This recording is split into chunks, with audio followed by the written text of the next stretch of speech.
Here's another story. This one was very curious. Diddy, as bad as Epstein, is what this officer says. He went into the rooms and he saw the hidden cameras that were there during the Miami mansion raid. So we're all trying to rack our heads on why Diddy, why now? Why was he allowed to exist in this capacity for 30 years and build an entire brand around being a gangster and a business rapper mogul and somebody who controlled the industry and all this stuff? And then suddenly, oh, Diddy has to be taken out. And the questions, of course, will continue on. There's some theories about this. Maybe Diddy, somebody wanted him to do something and he didn't do it.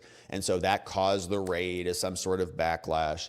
Maybe he had compromise on somebody that didn't want him to have that compromise, right? Maybe somebody went to one of these parties and then now is in a position of power and they say, give us that compromise or let's take you out or whatever. And so they then go and cash the check. You've seen this before in many other films. In fact, it reminds me of the movie Training Day, if you remember that film, with Denzel Washington and that other guy. When they're there and they have their friend who is this bad guy, he's got a bunch of cash, they use him and they use him and they use him until they don't use him anymore, right? They don't need him anymore. He's very useful as this go-between, this kind of pseudo law enforcement, friendly individual, but this criminal element as well. And then suddenly they tax him, right? They got to tax him, take him out, go collect everything that's been gained from the honeypot. And so this is what we suspected when this was happening, that there were going to be hidden cameras, there were going to be a bunch of celebrities caught up in this thing. And so somebody is now taxing Diddy. Who is it and why is it happening now? We'll have to find out. But new details have emerged. They say that the sex rooms were allegedly filled with toys, bondage, cameras, hidden cameras all over the place, lingerie, according to a federal source, saying he's as bad as Epstein. This is one federal source, okay, as bad as Epstein.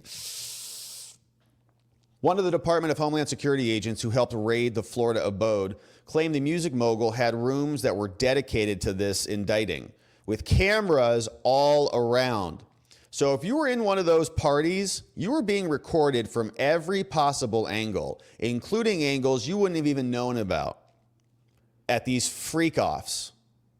And people were forced to have intercourse, allegedly, and all the things. There's Epstein, remember him. Someone said, in my opinion, he's as bad as Jeffrey Epstein, said the federal source about the late PDF file who eliminated himself behind bars. Said, these women are young. So that's the next question, okay? Now we're asking about the distinctions between Diddy and Epstein. And if they're not underage, if they're not illegal, then the defense is going to be they're consenting adults. Okay, they're not prostitutes, they're models. They flew across state lines on their own volition. They were there to show up at these parties and have fun and look good and all things, and they chose to have intercourse. So this is not trafficking at all. Call it prostitution, call it a misdemeanor, call it a low-level felony, but it's not sex trafficking is what the defense is going to say.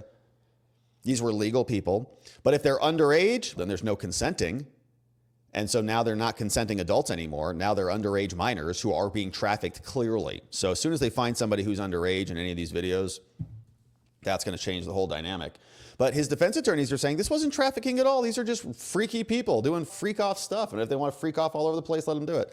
And they can hit him with other things, right? If he's beating women, that's an assault charge, not a trafficking charge. If he is committing domestic violence, hit him with those charges, but it's not trafficking. And we'll see if the prosecutors, right? That's why the prosecutors are hanging so hard on trafficking, because it's actually a serious charge. The others are not. Internally, they are serious, but relative to trafficking, they're not. Officers said that they see a lot of similarities between Combs and Epstein, the well-connected financier who served time for trafficking dozens of young girls.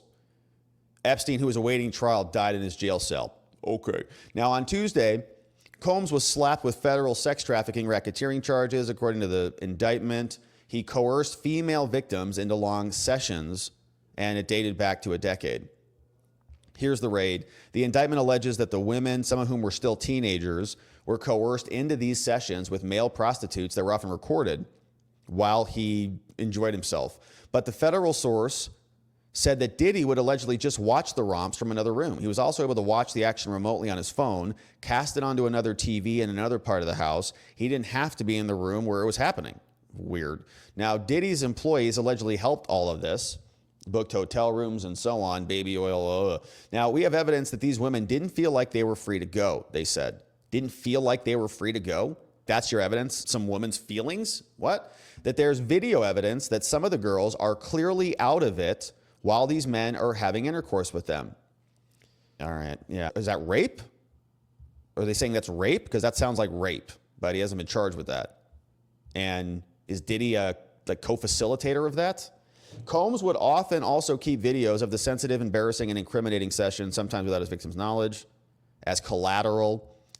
It is Epstein, man, to ensure continued obedience. I'm not excusing him at all, right? I think he's a monstrous dude, no doubt about it.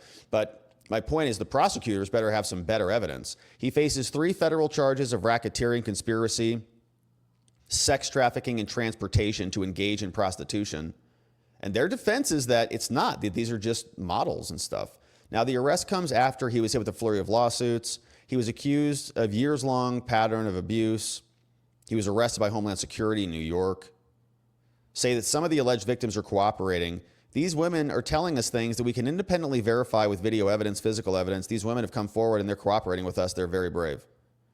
Combs' lawyers have not responded. Now, the question is, what else is going to be coming out here, right? It's like, if they got all those videos, all that footage, we still don't know what Epstein had. This feels like it's a much more public thing because people are going to be backtracing all the people who were hanging out with Diddy, right? And they're all Instagramming the hell out of it. The Epstein stuff was a lot more under the radar. This is all public. So this is another exclusive from the Daily Mail saying that Diddy's debauched life of threesomes and other things has now come out in a book from Kim Porter, the dead mother of his sons, saying that, see, stuff like this, taped himself having intercourse with a male teenage pop star. Who is that? And parties with Oscar winners and his wife, like these intercourse parties. 60-page book. This woman died. Talks about his whole life. The book was published on September 6th, just days before he got indicted. Apparently she died of pneumonia. And so who else is involved in this? And what if somebody high up, right, and they start now getting very concerned that this guy's got a little bit too much power. Todd has not offered up any evidence, but apparently there's just a ton of footage, so they've indicted him, and things are going to get concerning. Now, remember when we covered Ghislaine Maxwell and Jeffrey Epstein here, that both of them were also placed on suicide watch, and now so is Diddy. Placed on suicide watch. I'm not getting out of custody. Holy moly. Shocking video has now come out. He's now been placed on suicide monitor at Brooklyn's Metro Detention Center. Ghislaine Maxwell was also on, and so is Epstein. So it's almost standard procedure in something like this. He was arrested and indicted earlier this week. Combs was remanded after a judge denied his $50 million bond, and so his life has changed dramatically. No more freak-offs. Maybe there are some freak-offs, but not the same kind. So very interesting stuff there with Diddy.